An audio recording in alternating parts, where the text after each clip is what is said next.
ये महाराज जी ने बड़ी विस्तार से बताया कि किस तरह से हिंदुओं के साथ अत्याचार हुआ। और आप सबको पता है कि यह हिंदू राष्ट्र था, लेकिन किस प्रकार से इसको धीरे धीरे करके इस्लामिक राष्ट्र बना दिया गया। कभी यहाँ पर हिंदुओं की आबादी 100% हुआ करती थी, जो आज 80% से भी कम हो गया है। तो आखिर ये हिंदू राष्ट्र फिर से हिंदू राष्ट्र कैसे बनेगा? आप सबको पता है कि हिंदू पूरी दुनिया में फैले हुए थे। अफगानिस्तान में भी थे, श्रीलंका में भी थे, भूटान में भी थे, चीन में भी थे, रूस में भी थे, अमेरिका में भी थे, ऑस्ट्रेलिया में थे, साउथ अफ्रीका में थे। तो ये आखिर अब ये हिंदू केवल हिंदुस्तान में क्यों समझ गए, और वो भी अब 80% से भी कम हो गया।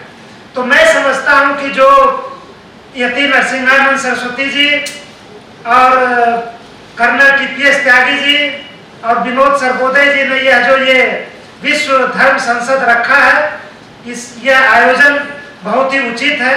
इसकी बड़ी आवश्यकता है, चूंकि पूरे विश्व से हिंदू सिमटते सिमटते अब केवल हिंदुस्तान में आ गए, और पूरे वर्ल्ड के जो हिंदू विरोधी है वो हिंदुस्तान से भी हिंदुओं को भगाना चाह रहा, बचे हुए हिंदुओं का धर्मांतरण करना चाह रहा और हिंदुत्व को समाप्त करना चाह रहा। आप देखिए कि कितने दुर्भाग्य की बात है कि हम लोग पहले कोसते थे कि मुस्लिम शासन है, फिर अंग्रेजों का शासन आया, उसको भी कोसते रहे।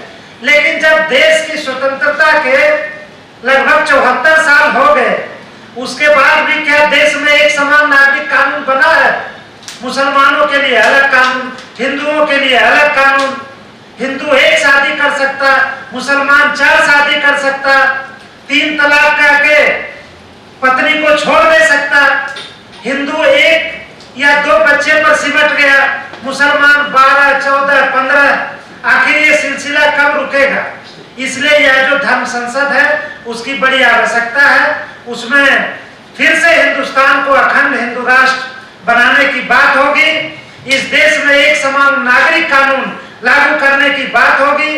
इस देश में जो गैर हिंदुओं का जनसंख्या बढ़ता जा रहा है, उस जनसंख्या के बढ़ने के सिलसिले को रोकने पर चर्चा होगी, रोकने के प्रयासों पर चर्चा होगी, और सरकार पर दबाव डाला जाएगा कि सरकार कोई मजबूत जनसंख्या नियंत्रण कानून लाए कि गैर हिंदुओं की जनसंख्या कम हो सके और इस देश में एक समान नागरिक कानून लागू हो सके। मैं आपको बताना चाहता हूं कि जिस दिन हिंदू यहाँ पर अल्पसंख्यक हो गया, उस दिन वहां पर एक भी हिंदू नहीं बचेगा, सारे मुसलमान बन जाएंगे। आज क्या स्थिति है पाकिस्तान का, आज क्या स्थिति है बांग्लादेश का? जब देश का बंटवारा हुआ था 14 अगस्त 1947 को, तो उस समय पाकिस्तान में हिंदुओं की आबादी कितनी थी? बांग्लादेश में हिंदुओं की आबादी कितनी थी? आज कितना है ये आप देख लीजिए। हिंदुओं को भगाया जा रहा, मारा जा रहा, हिंदू महिलाओं के साथ बलात्कार हो रहा, पूरे वर्ल्ड में लव जिहाद चल रहा है। और केवल हिंदू ही उससे प्रभावित नहीं है, जितने भी गैर मुसलमान हैं, सभी की महिलाओं, सभी की बच्चियों, सभी की बेटियों को लव जिहाद के माध्यम से फंसाया जा रहा है। इसलिए जो विश्व धर्म संसद है उसमें सभी संप्रदायों के साधु संतों को बुलाया जा रहा है, ताकि उस पर चर्चा हो कि किस प्रकार से इस्लामिक आतंकवाद और लव जिहाद इसके माध्यम से गैर हिंदुओं को समाप्त करने की साजिश रची जा रही है। इस पर व्यापक चर्चा होगी। सरकार पर इस चर्चा में जो निष्कर्ष निकलेगा उसको दिया जाएगा और सरकार पर दबाव बनाया जाएगा कि एक बार फिर से हिंदुस्तान को अखंड हिंदू राष्ट्र बनाया जाए, फिर से हिंदुस्तान को विश्व गुरु बनाया जाए, और इस तरह से यहाँ पर व्यवस्था बनाई जाए कि यहाँ के हिंदू सुरक्षित हो, सम्मानित हो, हिंदू महिलाएं सुरक्षित हो, सम्मानित हो।